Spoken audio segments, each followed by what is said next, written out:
Hi friends, എല്ലാവർക്കും മഞ്ജൂസ് കിച്ചണിലേക്ക് സ്വാഗതം. അപ്പോൾ ഇന്ന് നമ്മൾ ഉണ്ടാക്കാൻ പോകുന്ന ഒരു ബിരിയാണിയാണ്. നമ്മുടെ ചാനലിൽ ഇതുവരെ ഞാൻ ഉണ്ടാക്കാത്ത ഐറ്റമാണ്. ഒരുപാട് കാര്യങ്ങൾ ഉണ്ടാക്കാനുണ്ട്, എന്നാലും ഇന്ന് ബിരിയാണിയാണ്. ഇപ്പോൾ ക്രിസ്മസ് ന്യൂ ഇയറും ഒക്കെ അല്ലേ, അപ്പം ഒരു ബിരിയാണി തന്നെ ഉണ്ടാക്കാമെന്ന് വിചാരിച്ചു.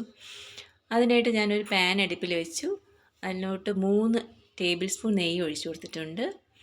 നെയ്യിൻ്റെ കൂടെ തന്നെ 3 ടേബിൾ സ്പൂൺ റിഫൈൻഡ് ഓയിൽ ഒഴിക്കുന്നുണ്ട്. ബിരിയാണി ആയിട്ട് കുറച്ച് കൂടുതൽ എണ്ണ വേണം. ഇനി ഇതിലോട്ട് ഒരു ചെറിയ പട്ട പൊടിച്ചത് ഇട്ട് കൊടുക്കുകയാണ്. ഇതിൻ്റെ കൂടെ തന്നെ നമുക്ക് സ്പൈസസ് എല്ലാം ഇട്ട് കൊടുക്കാം. ഒരു 4 കഷ്ണം ഏലക്ക, പിന്നെ ഒരു 5 ഗ്രാമ്പു, ഇതിട്ടൊന്ന് ഇളക്കി കൊടുക്കാം. എല്ലാം ഒരു ഫ്ലേവറിന് വേണ്ടിയിട്ടതാണ്. ഇതൊക്കെ ഇടുമ്പോൾ ഒരു ഫ്ലേവർ കിട്ടും ബിരിയാണിക്ക്. ഇനി ഇതിലോട്ട് ഒരു 2 പച്ചമുളക് അരിഞ്ഞത് അതും കൂടെ ചേർത്ത് കൊടുക്കാം. ഇനി നമുക്കിടേണ്ടത് സവാളയാണ്. അതിനായിട്ട് ഞാനൊരു 3 സവാള അരിഞ്ഞ് വെച്ചിട്ടുണ്ട്. ഇടത്തരം സവാള 3 എണ്ണം. ഞാൻ 1 കിലോ ചിക്കനാണ് ഉണ്ടാക്കുന്നത്.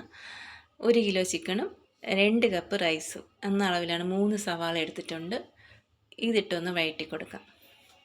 ഇതിട്ടൊന്ന് വഴണ്ട് വരുമ്പോൾ തന്നെ നമുക്കിതിനോട് കൂടി ഒരു 10-20 ചെറിയ ഉള്ളിയും കൂടെ ചേർത്ത് കൊടുക്കാം. സവാള വഴണ്ട് വന്ന ശേഷം ചെറിയ ഉള്ളി ചേർത്താൽ മതി. ചെറിയ ഉള്ളി അങ്ങനെ ഒരുപാട് വഴറ്റേണ്ട ആവശ്യമില്ല. ഇനി നമുക്കിതിലോട്ട് ഒരു ചെറിയ ടൊമാറ്റോ കൂടി ചേർത്ത് കൊടുക്കാം. അതും കൂടി ഇട്ടൊന്ന് വഴറ്റിയെടുക്കാം. അപ്പം ഞാനിവിടെ ഉണ്ടാക്കുന്ന ഒരു തമിഴ്നാട് സ്റ്റൈൽ ബിരിയാണിയാണ്. ഈ മസാലയൊക്കെ പൊതിഞ്ഞിരിക്കുന്ന ആ ടൈപ്പ് ബിരിയാണിയാണ് ഉണ്ടാക്കുന്നത്. ഇനി ഇതിലോട്ട് 1 ടീസ്പൂൺ ഇഞ്ചി വെളുത്തുള്ളി പേസ്റ്റും കൂടെ ചേർക്കുന്നുണ്ട്. അതും കൂടി ഇട്ട് അതിൻ്റെ പച്ച ചുവ മാറുന്നവരെ ഒന്ന് വഴറ്റിയെടുക്കാം. ഇനി നമുക്കിത് ആവശ്യമുള്ളത് ഇതിലോട്ടിടാനുള്ള പൊടികളാണ്. അപ്പം ഞാൻ ആദ്യം തന്നെ കുരുമുളക് പൊടി ഒരു 1/2 ടീസ്പൂൺ, പിന്നെ ഇത് പെരിഞ്ജീരകം ചതച്ചതാണ്, അതൊരു 1/2 ടീസ്പൂൺ, ഗരം മസാല 1/2 ടീസ്പൂൺ, പിന്നെ ചിക്കൻ മസാലയാണ് അതൊരു ടീസ്പൂൺ, പിന്നെ മല്ലിപ്പൊടി ഒരു 1/4 ടീസ്പൂൺ, മുളക് പൊടി ഒരു 1/2 ടീസ്പൂൺ. മുളക് പൊടിയൊക്കെ ഓരോരുത്തരുടെ എരിവിന് അനുസരിച്ച് കൂട്ടിയും കുറച്ചൊക്കെ എടുക്കാം. ഇനി നമുക്കിതിലോട്ട് ഈ പൊടിയെല്ലാം ഇട്ട് കൊടുക്കാം. പൊടിയൊക്കെ ഇടുമ്പോൾ ലോ ഫ്ലെയിമിൽ വെച്ചാണ് ഇടുക, അല്ലെങ്കിൽ പൊടി കരിഞ്ഞു പോകും.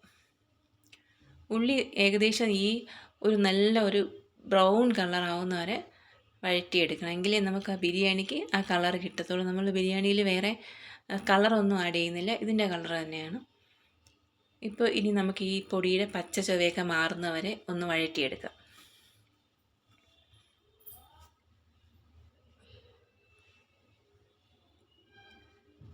ചെറിയ ഫ്ലെയിമിലാണ് വഴറ്റിയെടുക്കുന്നത്. അപ്പോൾ ഇന്ന് ബിരിയാണി ഉണ്ടാക്കാൻ എൻ്റെ മോളും കൂടെ എന്നെ ഹെൽപ്പ് ചെയ്യുന്നുണ്ട്. ഇനി ഇതിനോട്ട് കുറച്ച് ഉപ്പ് ചേർത്ത് കൊടുക്കാം. ഞാൻ കുറച്ചേ ചേർക്കുന്നുള്ളൂ. ഇനി നമ്മൾ അരി ഇടുമ്പോഴൊക്കെ ചേർക്കുന്നുണ്ട്. അതിൻ്റെ കൂടെ തന്നെ ഒരു 1/4 കപ്പ് തൈര്, അധികം പുളിയില്ലാത്ത 1/4 കപ്പ് തൈരും കൂടെ ചേർത്ത് കൊടുക്കാം. ഇതും കൂടെ ഇട്ട് ഒന്ന് മിക്സ് ചെയ്തെടുക്കാം. അപ്പോൾ ഞങ്ങൾ 2 പേരും കൂടിയാണ് ഇന്ന് ബിരിയാണി ഉണ്ടാക്കുന്നത്, മോളും ഞാനും കൂടെ. അവൾക്ക് എന്തെങ്കിലും സ്പെഷ്യലൊക്കെ ഉണ്ടാക്കുമ്പോൾ എന്നെ ഹെൽപ്പ് ചെയ്യാനൊക്കെ ഭയങ്കര ഇൻട്രസ്റ്റാണ്. അപ്പോൾ അവളും ഞാനും കൂടെയാണ് ഇന്നത്തെ ബിരിയാണി മേക്കിങ്. ഇത് നമുക്ക് നന്നായിട്ടൊന്ന് തൈര് ഒഴിച്ച് മിക്സ് ചെയ്തെടുക്കാം. അപ്പോൾ മസാലയൊക്കെ നല്ല കളർ മാറി നല്ലൊരു പരുവത്തിൽ വന്നിട്ടുണ്ട്. ഇനി നമുക്കിതിലോട്ട് നേരത്തെ കഴുകി വൃത്തിയാക്കി വെച്ച ചിക്കൻ ഇട്ട് കൊടുക്കാം. ഇതിപ്പോൾ 1 കിലോ ചിക്കനുണ്ട്. നേരത്തെ ഞാൻ കഴുകി നല്ല വൃത്തിയാക്കി വെച്ചിരിക്കുകയാണ്. ഈ ചിക്കനും കൂടെ ഇട്ട് നമുക്ക് നന്നായിട്ട് ഈ അരപ്പൊക്കെ ചിക്കനിൽ പിടിക്കുന്ന പോലെ ഒന്ന് മിക്സ് ചെയ്തെടുക്കാം.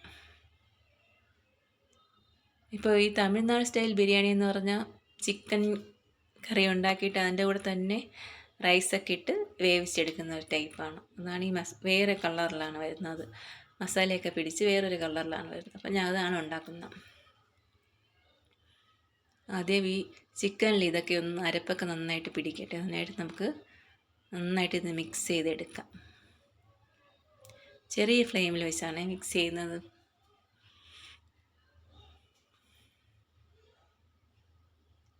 ഇനി നമുക്കിത് ഒരു 5 മിനിറ്റ് എല്ലാ അരപ്പും പൊത്തി വെച്ച് മൂടി വെച്ച് വേവിക്കാം. ലോ ഫ്ലെയിമിൽ തന്നെ 5 മിനിറ്റ് വേവിച്ചെടുക്കാം.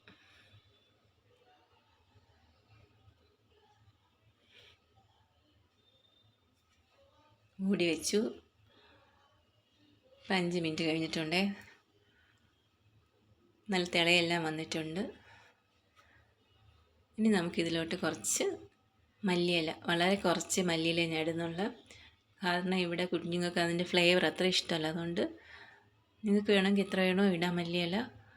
ഞാൻ കുറച്ച് ഇടുന്നുള്ളൂ. അതും കൂടെ ഇട്ടൊന്ന് മിക്സാക്കിയിട്ട്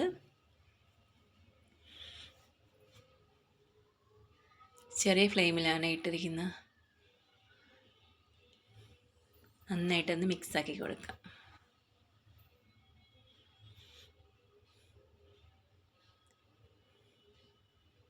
ക്രിസ്മസിന് മുമ്പൊക്കെ ഞാൻ ഇത് ഉണ്ടാക്കണമെന്ന് വിചാരിച്ചാണ്. പക്ഷേ ഒരുപാട് ലേറ്റായിപ്പോയി. പല പല കാരണങ്ങൾ കൊണ്ടങ്ങ് ലേറ്റായിപ്പോയി. എൻ്റെ നോൺ സ്റ്റിക്ക് അല്ലാത്തതുകൊണ്ട് പെട്ടെന്ന് അടിക്ക് പിടിക്കും. അതുകൊണ്ട് നല്ല അടി താഴ്ത്തി ഇളക്കി കൊടുക്കുകയാണ്.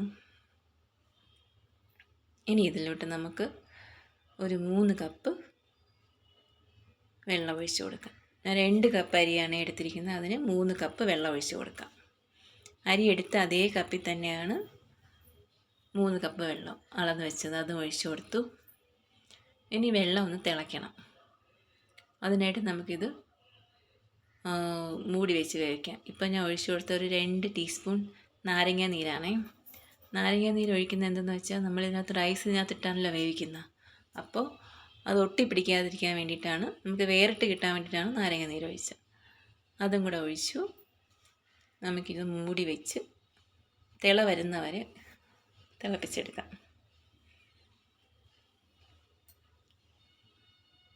അവിടെ തിളയ്ക്കട്ടെ.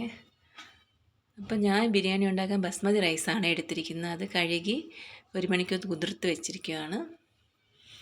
ഇനി നമുക്ക് ഇപ്പോൾ തിളയൊക്കെ വന്നിട്ടുണ്ട്. ഇനി നമ്മൾ നേരത്തെ തന്നെ കഴുകി വെച്ച റൈസ് ഇതിനകത്തോട്ട് ഇട്ട് കൊടുക്കേണ്ട ജോലിയുണ്ട്. ഇനി റൈസെല്ലാം ഇതിനകത്ത് ഇട്ട് കൊടുക്കാം. ഈ റൈസ് ഇതിനകത്ത് കിടന്ന് വേവും. അതാണ് ഇതിൻ്റെ ഒരു ടേസ്റ്റ്. അപ്പോൾ ഈ ചോറിലൊക്കെ നല്ലതായിട്ട് മസാലയൊക്കെ പിടിച്ച് വരും. പിന്നെ ഈ ബിരിയാണി റൈസിനൊന്നും അധികം വേവില്ല. ഇതിപ്പോൾ തിള വന്നു കഴിഞ്ഞിട്ട് നമുക്കൊരു തിള വന്നു കഴിഞ്ഞാൽ പിന്നെ ഒരു 15 മിനിറ്റ് ലോ ഫ്ലെയിമിലിട്ട് വേവിച്ചാൽ മതി. റൈസും കൂടി ഇട്ട് നന്നായിട്ട് മിക്സ് ചെയ്ത് മൂടി വെച്ച് നമുക്ക് വേവിക്കാം. തിള വരുന്നവരെ നമുക്ക് ഹൈ ഫ്ലെയിമിൽ തന്നെ വയ്ക്കാം. തിള വന്ന ശേഷം 15 മിനിറ്റ് ലോ ഫ്ലെയിമിലിട്ട് വേവിച്ചെടുക്കാം. ഇപ്പോൾ തിള വന്നിട്ടുണ്ട്. ഞാൻ ഒന്നുകൂടെ ഒന്ന് ഇളക്കി കൊടുക്കുകയാണ്. ഒന്നുകൂടെ ഒന്ന് ഇളക്കി കൊടുത്തിട്ട് നമുക്കിനി ലോ ഫ്ലെയിമിലിട്ട് വേവിച്ചെടുക്കാം. അപ്പോൾ നിങ്ങളെല്ലാം മസ്റ്റായിട്ട് ട്രൈ ചെയ്യണം. എളുപ്പം ഉണ്ടാക്കുന്ന ബിരിയാണിയാണ്. ഒരുപാട് നമ്മൾ സാധാരണ ഉണ്ടാക്കുമ്പോൾ ഒരുപാട് പാടൊന്നുമില്ല. തമിഴ്നാട് ബിരിയാണി ഉണ്ടാക്കാൻ വളരെ എളുപ്പമാണ്. മറ്റേ നമ്മൾ ചോറുണ്ടാക്കി ബിരിയാണി ചിക്കൻ കറി ഉണ്ടാക്കി ലെയറായിട്ട് സെറ്റ് ചെയ്ത് അതിൻ്റെ ആവശ്യമൊന്നുമില്ല. ഇത് നമുക്ക് പെട്ടെന്ന് തന്നെ ഉണ്ടാക്കിയെടുക്കാം. പിന്നെ അടച്ചു വെച്ചു. ഇപ്പോൾ ഒരു 15 മിനിറ്റ് ലോ ഫ്ലെയിമിൽ വേവിച്ചിട്ട് ഞാൻ തുറന്നിരിക്കുകയാണ്. ഇപ്പോൾ ബിരിയാണി റെഡി ആയിട്ടുണ്ട്. അപ്പോൾ എല്ലാവരും മസ്റ്റായിട്ട് ട്രൈ ചെയ്യാം. അപ്പോൾ എല്ലാവർക്കും ക്രിസ്മസ് ന്യൂ ഇയർ ആശംസകൾ. എൻ്റെ വീഡിയോ ഇഷ്ടമായ like, share, subscribe. Thank you.